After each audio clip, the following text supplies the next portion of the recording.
Video ഏതാണ് video ഏതാണ് ഇതല്ലേ ഇതല്ലേ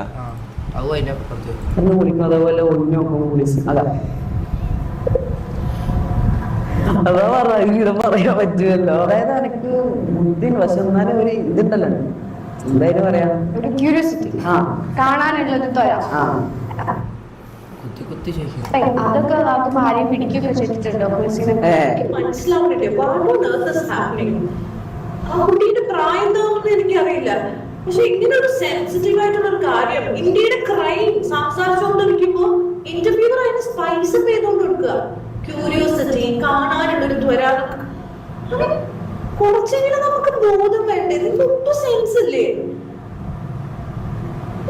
ഇങ്ങനെയാണെങ്കിൽ അസോൾട്ടും മോളസ്റ്റേഷനും ഒക്കെ ചെയ്ത ആൾക്കാരോട് നിങ്ങളുടെ അടുത്ത് ഇന്റർവ്യൂ ചെയ്യല്ലോ. നമുക്ക് ഇന്റർവ്യൂ ചെയ്യുമ്പോൾ ആദ്യം അതിന്റെ ക്വസ്റ്റ്യൻസിന് എന്തെങ്കിലും അപാകത ഉണ്ടോ എന്നാണ് നോക്കാറ്. ഇത് ചോദിക്കുന്ന ആൾക്കാർക്ക് ഒരു ബുദ്ധി ബോധമില്ലേ? ഓക്കെ, അതൊക്കെ പോയി പറഞ്ഞു പോയി, അത് കട്ട് ചെയ്ത് ഒഴിവാക്കാതെ സ്നിപ്പറ്റ് ആയിട്ട് ഇവള് പറയുന്നതിൽ കുറെ കാര്യം ഉണ്ടോ സംഭവം. ഇവള് നമുക്ക് എതിരെ പറയുന്നെങ്കിലും ഞാൻ പറയട്ടെ, ഇവള് പറയുന്ന 100% ഉള്ള കാര്യമാണ്. നിങ്ങൾ ആലോചിച്ച് നോക്ക്, അവർക്ക് അത് കട്ട് ചെയ്ത് മാറ്റുന്നതിന് എന്തെങ്കിലും ബുദ്ധിമുട്ടുണ്ടോ? ഈ വെറൈറ്റി മീഡിയക്ക് ആ ഭാഗം അങ്ങ് കട്ട് ചെയ്ത് മാറ്റിക്കഴിഞ്ഞാൽ എന്തെങ്കിലും ഇതെന്തിൻ്റെ പിരാന്താണ്, ഇവർക്ക് എന്തിൻ്റെ ആവശ്യമായിരുന്നു? ആണ് ഇവളെല്ലാം വീഡിയോ ഇട്ടത് ഓക്കെയാണ്. ചില ആൾക്കാരില്ലേ, ഇവളെല്ലാം കാര്യം ഇവക്കെല്ലാം സമൂഹത്തിനോട് ഒരു സംഭവം ഉള്ളതുകൊണ്ടാണ് ഇവൾ ഇടുന്നത്. മനസ്സിലായോ? ആൾക്കാർ ഇത് ഇത്രയും പബ്ലിക് കുട്ടികൾ ഇതെല്ലാം കാണുന്നുണ്ടെന്നുള്ള ബോധം ഉള്ളതുകൊണ്ടാണ് ഇവളും പറയുന്നത്. ചില ആൾക്കാരില്ലേ, എന്നോട് ദേഷ്യമുള്ള ആൾക്കാർ ഇത് എൻ്റെ ഇതിലേക്ക് ഇങ്ങനെ മുട്ടിച്ചിട്ട് എൻ്റെ പേര് ഇങ്ങനെ എടുത്തെടുത്ത് പറഞ്ഞ് ഇങ്ങനെ വിൽക്കാൻ നോക്കുന്നുണ്ട്. ഇവളെന്നെല്ലാം പറഞ്ഞാൽ കാര്യം പ്രോപ്പറായിട്ട് കാര്യം സ്ട്രൈറ്റ് ഫോർവേഡ് പറഞ്ഞിട്ട് പോയതാണ്. ചില ആൾക്കാർ എന്തോ എൻ്റെ ഒരു സാധനം കിട്ടുക, കാരണം കഴിഞ്ഞ ഒരു കൊല്ലമായിട്ട് എൻ്റെ ഒരു നെഗറ്റീവും കിട്ടുന്നില്ല. അവന്മാർ കാത്തിരിക്കുന്ന ചെന്നായ്ക്കളുണ്ട്. അത് ഞാൻ കാര്യം പറയില്ല, അവരോട് എനിക്ക് പുച്ഛം മാത്രമേ ഉള്ളൂ, കാര്യം പറയില്ല. അത് ഞാൻ പണി വിട്ട ടീമെല്ലാം വന്നിട്ട് ഇങ്ങനെ ഓരോന്ന് കൊണക്കുന്ന കാണുമ്പോൾ നമുക്ക് ദേഷ്യം. ഞാൻ കാര്യം പറയാല, അത് വെറും ചെറ്റത്തരാ. കാര്യം പറയാല, അത് വെറും ചെറ്റത്തരാണ്. എന്നോടുള്ള ദേഷ്യം തീർക്കാൻ വേണ്ടിയിട്ട് ഇത് ഉപയോഗിക്കുന്നത് അത് മോശമാണ്. ഒരു ബോധവൽക്കരണം പോലെ ഇത് ചെയ്യുന്നത് ഓക്കെ ശരി. പക്ഷെ എന്നോടുള്ള ശത്രുത വെച്ചിട്ട് ഇങ്ങനെ ഇത് വിറ്റ് പൈസ ആക്കാൻ നടക്കുന്ന ടീമിനോട് ഞാൻ കാര്യം പറയില്ല. അവരോട് എന്താ പറയേണ്ടത് എനിക്കറിയില്ല, കാര്യം പറയില്ല. Bro take care of him. എല്ലാവർക്കും അബദ്ധം പറ്റും. പബ്ലിക്കായിട്ട് സോറി പറയിപ്പിക്കൂ, ഉപദേശിക്കൂ, കൗൺസിലിംഗ് വിടൂ if needed, no kick out എന്നാ. മുത്തേ, MRCൻ്റെ ഓണർ ഞാനല്ല, ഒന്നാമത്തെ കാര്യം. ഓക്കെ, MRCൻ്റെ ഓണർ ഞാനല്ല. MRCൻ്റെ മാനേജ്മെൻറ്റ് പറയുന്നത് ഇവനെ പുറത്താക്കുന്നത്, അതായത് ഓഡിയൻസിനോടും കൂടി അഭിപ്രായം ചോദിച്ചിട്ട് ഇവനെ പുറത്താക്കുന്നതാണ് എന്നോട് ലാസ്റ്റ് പറഞ്ഞത്. എനിക്ക് എന്ത് ചെയ്യാൻ പറ്റും? എനിക്ക് ഇവൻ്റെ ഉമ്മാൻ്റെ അനിയൻ്റെ എല്ലാം കാര്യം ആലോചിക്കുമ്പോൾ എനിക്ക് വിഷമമുണ്ട്. പക്ഷെ ഇതിൽ എനിക്ക് എത്രത്തോളം എനിക്ക് കുറേ വാണിങ് കഴിഞ്ഞതാടാ. ഇവനെന്തെല്ലാം ഇങ്ങനത്തെ ഇത് ചെയ്തതാ, ഇവന് കുറേ വാണിങ് കഴിഞ്ഞതാ.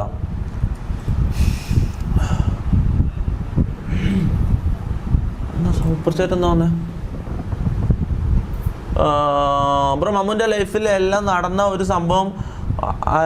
മമ്മു എൻ്റെ ലൈഫിൽ എല്ലാം എന്താ? മമ്മുന്റെ ലൈഫിൽ നടന്ന ഒരു സംഭവം. മമ്മു എൻ്റെ ലൈഫിൽ എന്ന് പറയുന്നത് ബ്രോ, മമ്മുൻ്റെ ലൈഫിൽ നടന്ന ഒരു സംഭവം ആയിരിക്കും. ഡോൺ കിക്ക് മമ്മു, എല്ലാവരുടെയും ലൈഫിൽ നടക്കും. അതേ MRCയിൽ നിന്ന് കിക്കാക്കേണ്ട സീനൊന്നുമില്ല. എടാ, എനിക്ക് താല്പര്യം ഉണ്ടായിട്ടല്ല മോനെ. ഞാൻ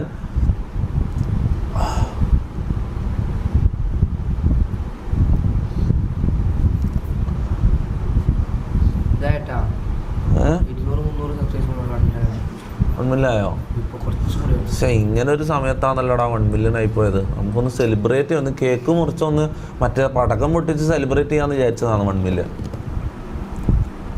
ഇങ്ങനൊരു സിറ്റുവേഷനിലായിപ്പോയല്ലോടാ. പക്ഷെ ശരിക്കും 1 million നമ്മൾ 1 million അടിക്കേണ്ട ടൈമല്ല ഇപ്പോഴേ കഴിഞ്ഞ്. അത് സംഭവം ഞാൻ യൂട്യൂബിൽ ലൈവ് ചെയ്യാത്തതാണ്. ഞാൻ മറ്റേ പ്ലാറ്റ്ഫോമുകളിൽ പോയിട്ട് ലൈവ് ചെയ്യുന്നതുകൊണ്ട് 1 million ഡിലേ ആകാതെ. അല്ലെങ്കിൽ ഒരു 1.5 കൊല്ലം മുമ്പേ ഞാൻ 1 million അടിക്കേണ്ടതാണ്. 1 million പോട്ടെ, അത് സെലിബ്രേഷൻ വേണ്ട, അത് ഒരു കാര്യമല്ല എന്ന് എനിക്ക് തോന്നുന്നത്. അപ്പം ഞാൻ പറഞ്ഞു വരുന്നത്, bro variety media sexual harassment പറഞ്ഞിട്ട് കാര്യമില്ല. ആസിഫെ വീഡിയോ, ആസിഫെല്ലാം വീഡിയോ ഇട്ടിട്ടുണ്ട്, നോക്കട്ടെ ആസിഫിൻ്റെ വീഡിയോ. ഞാൻ ഇതിൽ റിയാക്ട് ചെയ്യാൻ വേണ്ടിയിട്ട് ഞാൻ കണ്ടിട്ടില്ല, അത് തുടങ്ങിയപ്പോൾ തന്നെ ഞാൻ ബാക്ക് അടിച്ചു. ആസിഫിൻ്റെ ഏതാ? ഇതല്ലല്ലോ ആസിഫിൻ്റെ, ഇതല്ലേ? അന്തോ എൻ്റെ അക്കൗണ്ട് സെർച്ച് ചെയ്താൽ കിട്ടൂലേ? അതല്ലേ? तो कैसे हैं आप लोग? അപ്പോൾ നമുക്ക് റിയാക്ഷൻ വീഡിയോയിലോട്ട് പോവാം. ജനലിന്റെ അടുത്ത് ജനലിൽ എറിഞ്ഞ് കുളിക്കും, അതുപോലെ ഒളിഞ്ഞു നോക്കും കുളിച്ച്. അതാ തന്തയില്ലാത്തവരെ പറഞ്ഞിട്ട് ചിരിക്കുന്ന നോക്കിയ രണ്ടെണ്ണം കൂടി കോമഡി ആയിരുന്നു കേട്ടോ അത്. എന്നിട്ട് ഇവന് ശരിക്കും നമ്മള് തന്തയില്ല ഇങ്ങനെ ശരിക്കും ഇവന് ഉപ്പില്ല. ഇപ്പാണ് അതിനൊരു അർത്ഥം വന്നല്ലേ തന്തയില്ലാത്തവെന്ന് വിളിക്കുന്നതിന്. നമുക്ക് കാര്യം പറയല്ലോ, ആസിഫ് സംഭവം നമുക്കെതിരെ പറഞ്ഞെങ്കിലും അവൻ പറയുന്നതിൽ കാര്യമുണ്ട്. പിന്നെ എന്നെ ഇതിൽ ഇടുമെന്ന് എനിക്ക് അറിയേണ്ടത്. ഞാൻ ഈ വീഡിയോ ഫുള്ള് കണ്ടിട്ടില്ല. ഞാൻ കാണാൻ തുടങ്ങിയപ്പോൾ തന്നെ ഞാൻ കുറച്ച് നേരത്തെ ഒരാളൊക്കെ അയച്ചെന്ന് കാണാൻ തുടങ്ങിയപ്പോൾ തന്നെ ഞാൻ ബാക്ക് അടിച്ചു. കാരണം ലൈവിൽ റിയാക്ട് ചെയ്യാമെന്ന് വിചാരിച്ചു. നോക്കട്ടെ എന്നെ ഇതിൽ വലിച്ചിടുന്നുണ്ടോ എന്ന് ഞാൻ നോക്കട്ടെ. കാരണം ഇവനെ ഞാൻ നല്ലോണം മാന്തി പൊളിച്ച് വിട്ടതാണ്. അതിൻ്റെ ദേഷ്യം എന്തായാലും ഇവൻ്റെ ഉള്ളിലുണ്ടാവും. ഇവൻ എങ്ങനെയുള്ള ഒരാളാണെന്ന് ഇപ്പം മനസ്സിലാക്കാം. ഓക്കെ, ആസിഫിൻ്റെ ഉള്ളിൽ എന്താന്ന് പ്രതികാരം ഇതും ഉണ്ടോ ഇല്ലയോ എന്നുള്ളത് ഇപ്പം മനസ്സിലാക്കാം. വീഡിയോ നോക്കാം നമുക്ക്. അപ്പൊ അതൊക്കെ ഏത് പ്രായത്തിലാണ് അങ്ങനെയൊക്കെ ചെയ്തത്? അതായത് എനിക്ക് ബുദ്ധിയുണ്ട്, പക്ഷെ എന്നാലും പിന്നെ ഭയങ്കര വലിയ ബുദ്ധിയാണ്. ബുദ്ധി വിവരം പ്രധാനമന്ത്രിയുടെ അവാർഡ് കിട്ടുന്ന കാര്യങ്ങളല്ലോ. എന്നിട്ട് തൊലി അടുത്തത് പറ. ഒരു ഇതുണ്ടല്ലോ, ധൈര്യം പറയാം, ഒരു ക്യൂരിയോസിറ്റി ആ കാണാനായിട്ട്. ഇവളെ കാണുമ്പോൾ കുത്തി കോട്ടലെടുക്കാനാണ്. എന്തിനാടാ എന്ത് നല്ല അടിപൊളിയായിട്ട് നമ്മൾ പോയിക്കൊണ്ടെന്നാടാ.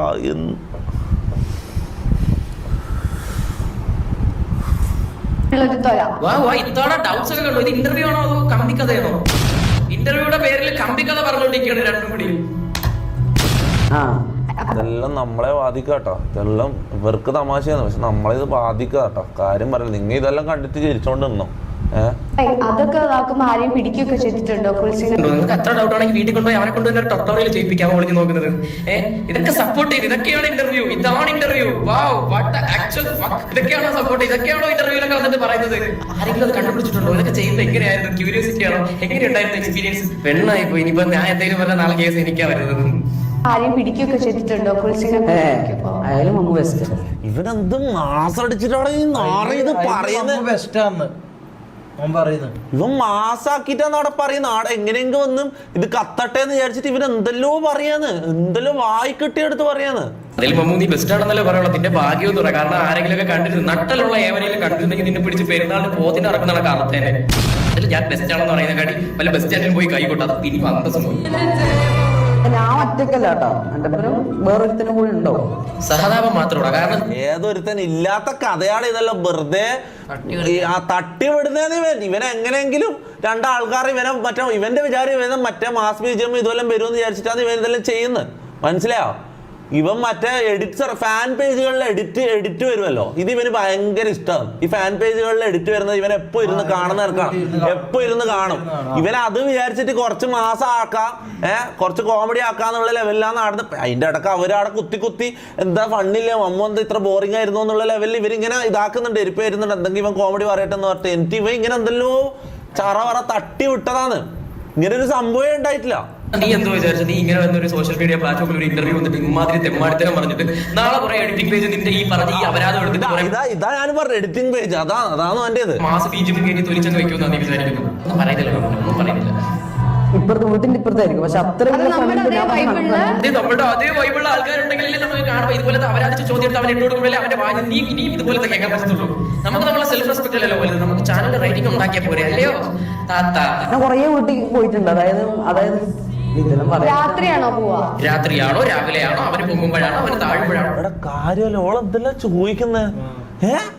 എടാ ഇത് കേട്ട പാടല്ലേ ഇത് കട്ട് എന്ന് പറയല്ലേ വേണ്ടത്. ആ ഡയറക്ടറിനെ അല്ലെങ്കിൽ ക്യാമറമാനെ നോക്കിയിട്ട് ഇങ്ങനെ സാധാരണ വേറൊരു ഇന്റർവ്യൂവർ ആണെങ്കിൽ ഇത് കേട്ട പാടല്ലേ ഡയറക്ടറിനെ ഒരു നോട്ടം നോക്കും, അല്ലെങ്കിൽ ക്യാമറമാനെ ഒരു നോട്ടം നോക്കും. ഇതെന്താ ചെയ്യണ്ടേ? കൺഫ്യൂസ്ഡ് ആവും. ഇവക്ക് അങ്ങനെ ഒരു കൺഫ്യൂഷൻ ഇല്ല. ഇവള് എപ്പോ പോയത്, എന്തെല്ലാം ചെയ്തത്, എന്താ ആക്കിയത്? രാത്രിയാണോ പോയത്, രാവിലെ ആണോ പോയത്? എന്തൊക്കെ ചോദ്യങ്ങളാണ് ഇതൊക്കെ അറിയാനുള്ള ആകാംക്ഷ. ഇതിനെക്കാട്ടി നിങ്ങൾ എല്ലാവരും ഫയർ ബുക്ക് ഇരുന്ന് വാങ്ങി, അത് കുറച്ചും കൂടി സേഫ് ആണ് തിരിച്ചു നോക്കുമ്പോ. ഓടൊക്കെ ഇളക്കി വീടൊക്കെ പണിത് എന്തൊക്കെ ഡൗട്ടാണ് നോക്കി ഒന്ന് ചിന്തിച്ചു നോക്കി. അറ്റ്ലീസ്റ്റ് ആ സൈഡിൽ ഇങ്ങനെ ഒരു വാർത്ത കേൾക്കുമ്പോൾ ചിരിച്ചൊക്കെ സപ്പോർട്ട് ചെയ്യുക. എങ്ങനെയുണ്ടായിരുന്നു അത് കണ്ടപ്പോ? എങ്ങനെയായിരുന്നു? പൊങ്ങിയായിരുന്നു? താഴ്ന്നായിരുന്നു? ഇത് കണ്ടിട്ട് ആരെങ്കിലും പിടിച്ചായിരുന്നോ?